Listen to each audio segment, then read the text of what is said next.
हर शनिवार रात 9 बजे।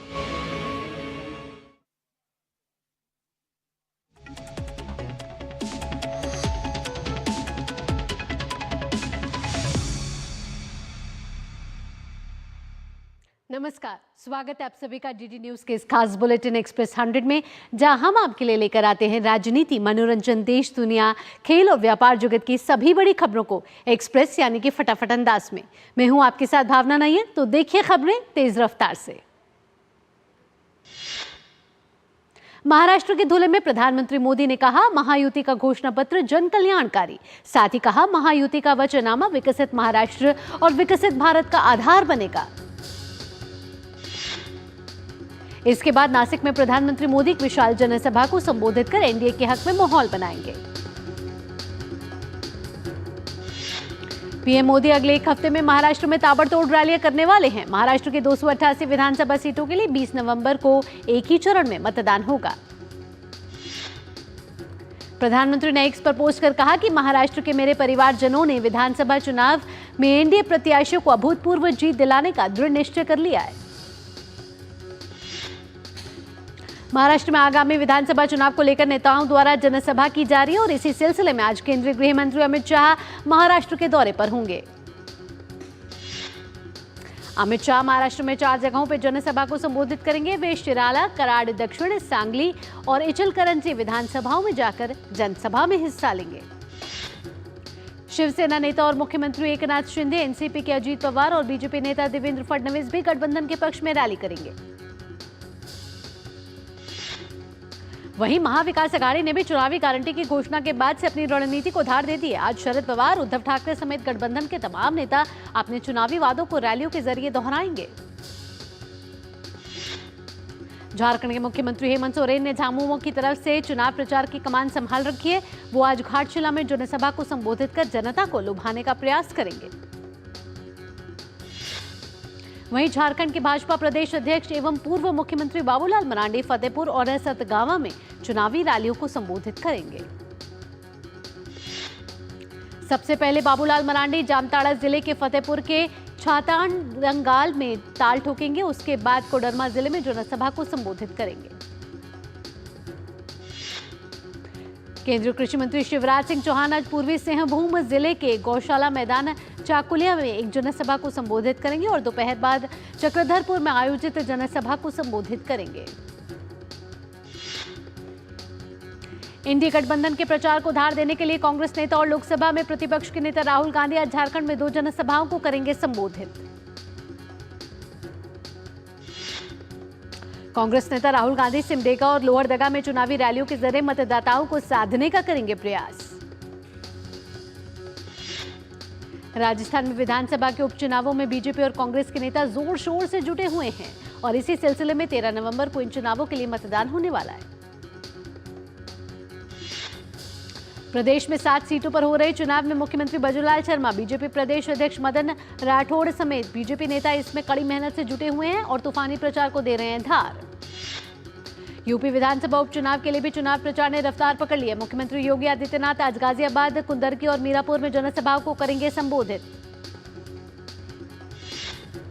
जम्मू कश्मीर विधानसभा में आज भी हंगामा देखने को मिला। यहां अनुच्छेद 370 की वापसी वाले प्रस्ताव पर पक्ष विपक्ष के सदस्यों में तनातनी हो गई।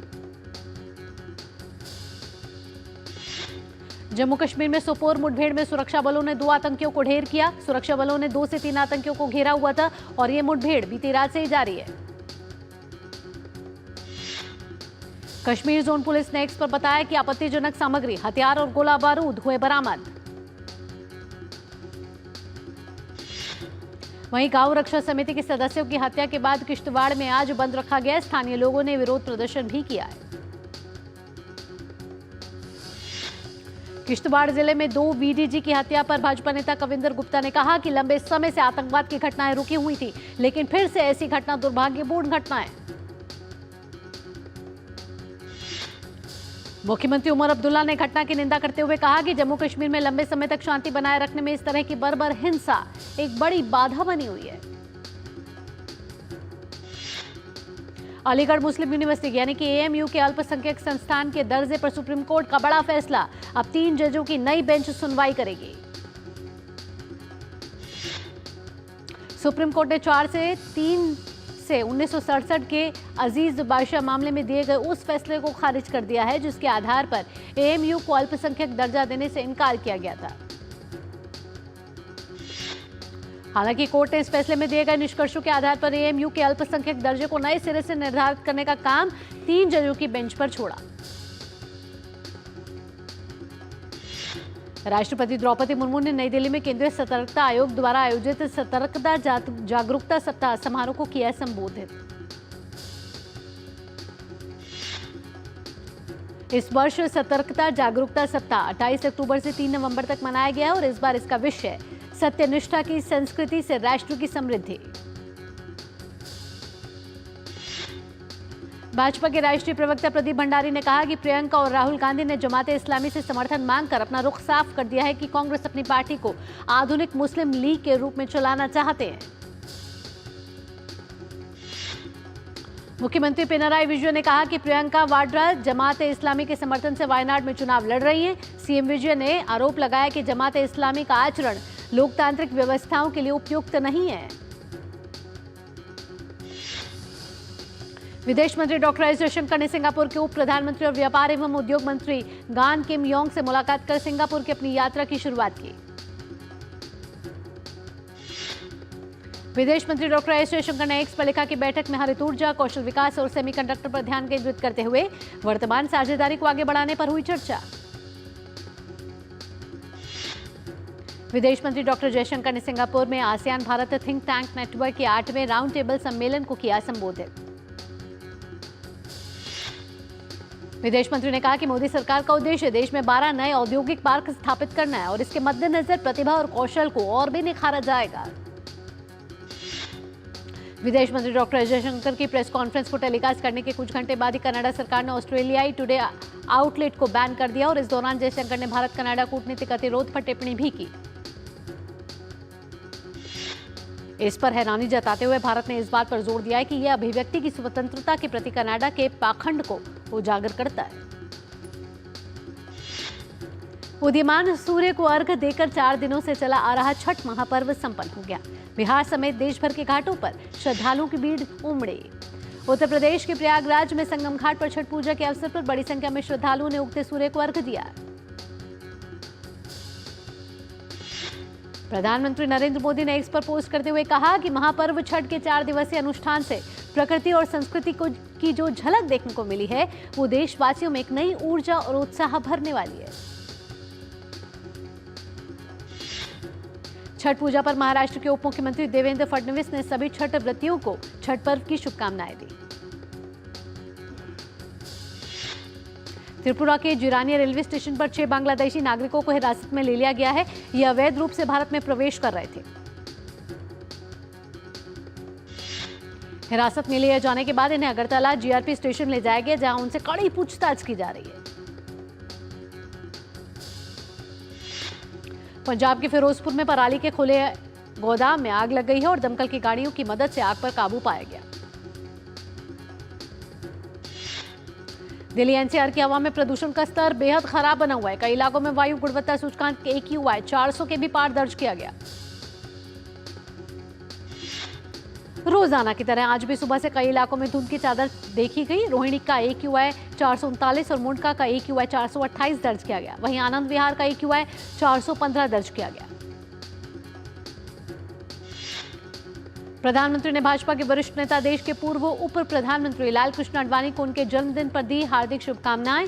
प्रधानमंत्री ने कहा कि भारत के सबसे प्रशंसित राजनेताओं में से एक, उन्होंने भारत के विकास को आगे बढ़ाने के लिए खुद को किया समर्पित। केंद्रीय गृह मंत्री अमित शाह ने भी लाल कृष्ण आडवाणी को जन्मदिन की दी बधाई। श्रम एवं रोजगार मंत्रालय और सिग्रस उजाला समूह मेडिकेयर प्राइवेट लिमिटेड के बीच केंद्रीय श्रम एवं रोजगार मंत्री मनसुख मंडाविया की उपस्थिति में समझौता ज्ञापन पर हुए हस्ताक्षर। केंद्रीय मंत्री ने कहा कि यह पहला स्वास्थ्य सेवा समूह है जो सीधे एनसीएस से जुड़ रहा है और यह एनसीएस पर स्वास्थ्य सेवा नौकरी के अवसरों को बढ़ावा देगा। माइक्रोसॉफ्ट एआई के मुख्य कार्यकारी अधिकारी मुस्तफा सुलेमान ने स्वीकारा है कि दुनिया भर में मौजूद कंपनी की मजबूत टीम का हिस्सा भारत स्थित बेंगलुरु और हैदराबाद भी है।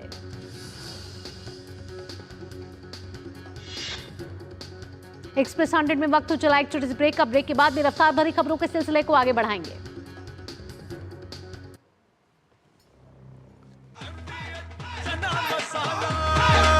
अब छोलिया हो या लोबिया, सफेद चने या काले चने, सब कुछ मजेदार बने। Payment fail? लेकिन पैसे तो कट गए, गई मेरी मेहनत की कमाई। हो जाएगी भरपाई। चिंता मत कर मेरे भाई, अगर डिजिटल ट्रांजैक्शन फेल हो जाए और अकाउंट से पैसे कट जाएं, तो बैंक समय से पैसे लौटा देगा, वरना कॉम्पनसेशन का है प्रावधान। नहीं तो आरबीआई के ओम्बुड्समैन को शिकायत करें आप। या बिल, मेरी फीस। आरबीआई कहता है, जानकार बनिए, सतर्क रहिए। मेरी पसंद, मेरी पसंद, मेरी पसंद, मेरी पसंद, हमारी पसंद, हम सबकी पसंद। मजबूत देश का मजबूत सरिया हो गया स्टील। MDH की देगी मिर्च का तड़का, अंग अंग फड़का। MDH की देगी मिर्च। ब्रेक के बाद आपका स्वागत है और आइए सीधा रुख करते हैं भाजपा के वरिष्ठ नेता और स्टार प्रचारक अमित शाह इस समय महाराष्ट्र के शिराला में चुनावी जनसभा को संबोधित कर रहे हैं। और वो बिल का ये लोग विरोध कर रहे हैं। अभी अभी कर्नाटक के वक्फ बोर्ड ने कुछ पूरे गांवों को मंदिरों समेत, किसानों की भूमि समेत गांवों को वक्फ की संपत्ति घोषित कर दिया। मैं पवार साहब को पूछने आया, उद्धव जी को पूछना चाहता हूं, मुझे बताइए वक्फ बोर्ड का आप समर्थन करोगे या विरोध करोगे? वो जवाब नहीं देंगे। मैं आपको बता देता हूं, वो वक्फ बोर्ड का विरोध करेंगे सिराला वालों। और अघाड़ी की सरकार गलती से भी आ गई तो किसानों की भूमि वक्फ बोर्ड के नाम पर करने का भी काम करेगी, वक्फ बोर्ड के नाम पर। मगर आप चिंता मत करो, केंद्र में आप लोगों ने नरेंद्र मोदी सरकार बनाई है, नरेंद्र मोदी सरकार। मैं आज सिराला वालों को कह कर जाता हूं, जब तक नरेंद्र मोदी सरकार है, इस क्षेत्र के मंदिरों को या इस क्षेत्र के किसानों की भूमि को हम किसी को हाथ नहीं लगाने देंगे। भाइयों बहनों, हाथ नहीं लगाने देंगे। मुझे एक बात बताओ भाई, ये जो राम मंदिर है वो बनना चाहिए था या नहीं बनना चाहिए था? जोर से बोलो, बनना चाहिए या नहीं बनना चाहिए? माताएं बहनें भी बताए, बनना चाहिए या नहीं बनना चाहिए? 500 साल से प्रभु श्री राम टेंट में बैठे थे। कांग्रेस पार्टी 75 साल से राम मंदिर को अटका रही थी, लटका रही थी, भटका रही थी। मोदी जी आए, एक 5 साल में ही भूमि पूजन भी किया, कंस्ट्रक्शन भी किया और प्राण प्रतिष्ठा कर जय श्री राम कर दिया। और भाइयों बहनों, शरद पवार साहब ने कह दिया कि मैं बाद में आऊंगा। उद्धव ठाकरे भी नहीं गए, राहुल गांधी भी नहीं गए। क्यों नहीं गए बताओ भाई, सिराला वालों, क्यों नहीं गए? मैं बताऊं, उनको अपनी वोट बैंक से डर लगता है, वोट बैंक से डर लगता है।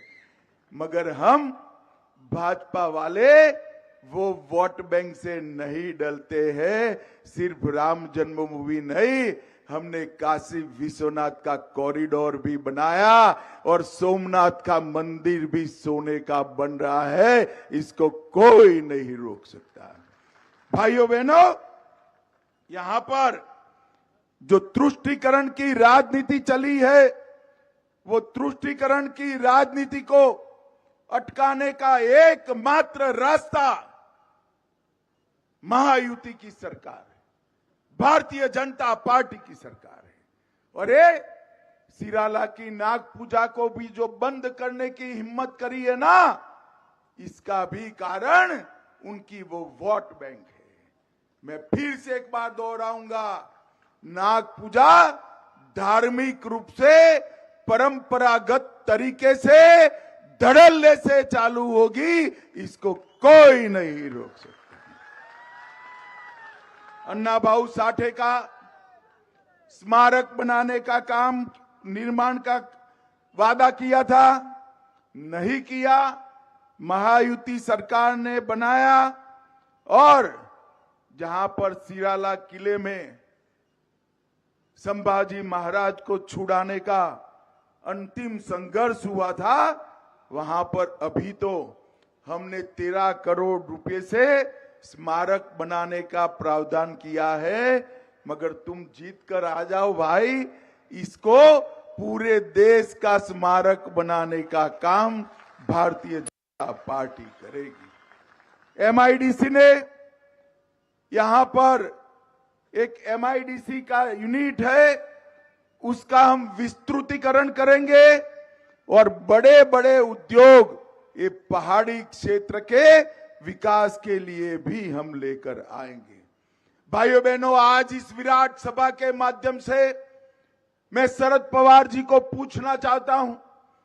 पवार साहब, 2004 से 14 आपकी अगाड़ी की सरकार थी।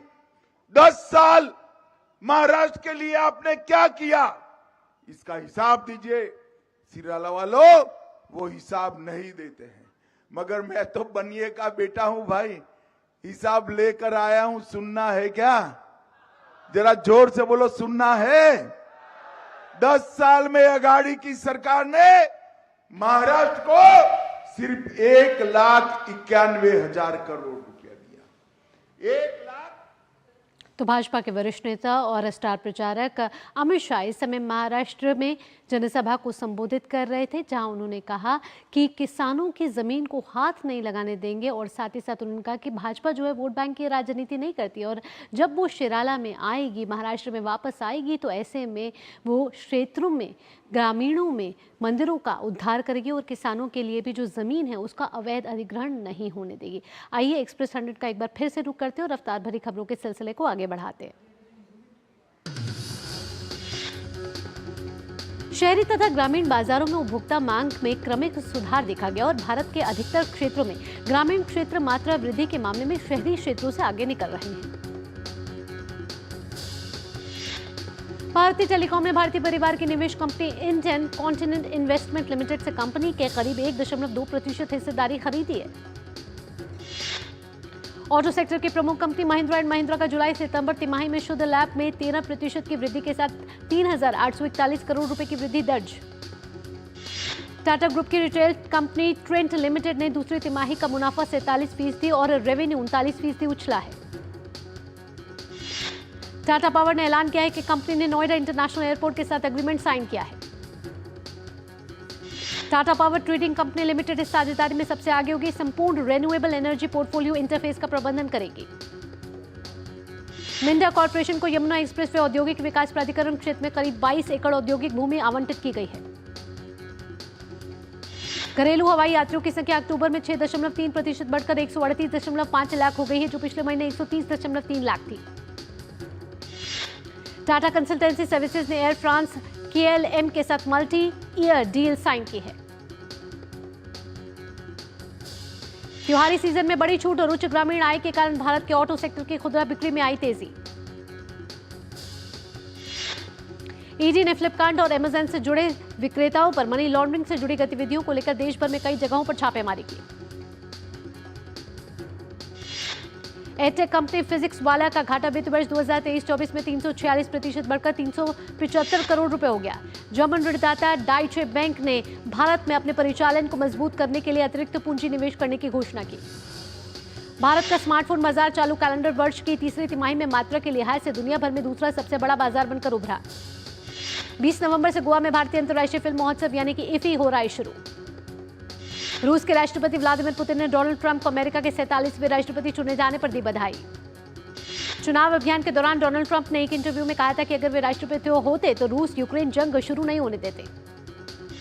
पुतिन ने कहा कि ट्रंप को हत्या का प्रयास टालने के लिए बहादुर शख्स करार दिया।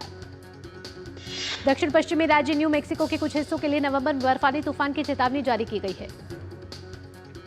अमेरिका के नवनिर्वाचित राष्ट्रपति डोनाल्ड ट्रंप ने अपनी प्रचार प्रबंधक सूजी वाइल्स को चीफ ऑफ स्टाफ के पद पर किया नियुक्त। व्हाइट हाउस की प्रवक्ता कैरन जीन पियरे ने कहा कि अमेरिका यूक्रेन को सहायता बढ़ाने जा रहा है। जीन पियरे ने बताया कि गजा में युद्ध समाप्त करने और बंधकों की रिहाई के लिए प्रयास जारी। पश्चिमी क्यूबा में तूफान राफेल के कारण घर नष्ट हो गए हैं, बिजली की लाइन गिर गई है। कैलिफोर्निया में भीषण आग लग गई है, जिस पर काबू पाने के लिए हेलीकॉप्टर तैनात किए गए हैं। कैलिफोर्निया के गवर्नर ने कहा कि माउंटेन फायर के कारण 10,000 से अधिक लोगों को निकालने के आदेश दिए गए। भारत और दक्षिण अफ्रीका के बीच T20 सीरीज का पहला मैच आज डरबन में खेला जाएगा। दक्षिण अफ्रीका के खिलाफ T20 सीरीज में सूर्य कुमार यादव भारत की कप्तानी करेंगे। श्रेयस अय्यर ने रणजी ट्रॉफी में मुंबई के लिए शानदार पारी को किया पेश, 233 रन की पारी खेली। वेस्टइंडीज के गेंदबाज अल्जारी जोसेफ पर वेस्टइंडीज क्रिकेट बोर्ड ने 2 मैच का लगाया बैन। कानपुर के ग्रीन पार्क स्टेडियम के आउटफील्ड को ICC match referee Jeff pro ने असंतोषजनक रेटिंग दी। क्रिकेट टीम के पूर्व कप्तान कपिल देव ने रोहित शर्मा और विराट कोहली को सलाह दी है कि बॉर्डर गावस्कर ट्रॉफी के लिए नए सिरे से तैयारी करनी चाहिए। अफगानिस्तान और बांग्लादेश के बीच 3 मैच की वनडे सीरीज का दूसरा मुकाबला शनिवार को खेला जाएगा। कोरिया ओपन बैडमिंटन टूर्नामेंट में भारत के किरण जॉर्ज सेमीफाइनल में पहुंचे। इंग्लिश क्लब चेल्सी ने आर्मेनिया के क्लब FC नो को 8-0 से हराया।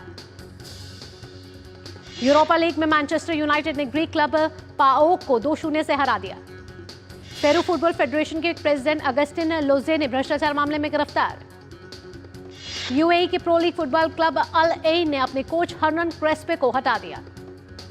चेक गणराज्य की बारबोरा क्रेजिकिस्कोवा ने WTA फाइनल्स के सेमीफाइनल में जगह बना ली। इस जीत के बाद पोलैंड की इगा स्वांतेक WTA फाइनल से हुई बाहर। गुरुवार को ATP फाइनल्स का ड्रॉ आया सामने, यानिक सिनर और कार्लोस अल्कराज अलग अलग ग्रुप में। करण जौहर ने आज अपनी एक और फिल्म चांद मेरा दिल का ऐलान किया। फिल्म सिकंदर का मुकद्दर 29 नवंबर को नेटफ्लिक्स पर होगी रिलीज। अनुष्का शेट्टी अपनी अगली फिल्म घाटी में नजर आने वाली है। मेकर्स ने उनकी फिल्म का पहला लुक किया साझा। स्ट्रेंजर थिंग्स का 5वां और लास्ट सीजन आधिकारिक तौर पर 2025 में वापस आने वाला है। कमल हासन के 75वें जन्मदिन के मौके पर उनकी 234वीं फिल्म ठग लाइफ का टीजर हुआ रिलीज। रेड 2 में अजय देवगन के अलावा इलियाना डिक्रूज, रितेश देशमुख मुख्य भूमिका में आएंगे नजर। जूनियर NTR की फिल्म देवरा पार्ट 1 आज नेटफ्लिक्स पर हुई स्ट्रीम। रजनीकांत और अमिताभ बच्चन की फिल्म वैटियन प्राइम वीडियो पर होगी प्रीमियर। अनुपम खेर की फिल्म विजय 69 नेटफ्लिक्स पर आज हुई स्ट्रीम। और Kareena Kapoor starrer the Buckingham murders Netflix पर आज प्रीमियर होगी। और खबरों की दुनिया से जुड़े रहने के लिए अपडेटेड न्यूज की खबरें और updates YouTube, Facebook, Twitter, Instagram और हमारी वेबसाइट पर भी उपलब्ध हैं। आप इन्हें फॉलो और सब्सक्राइब कर सकते हैं। इसी के साथ एक्सप्रेस न्यूज में फिलहाल इतना ही। मुझे दीजिए इजाजत। नमस्कार।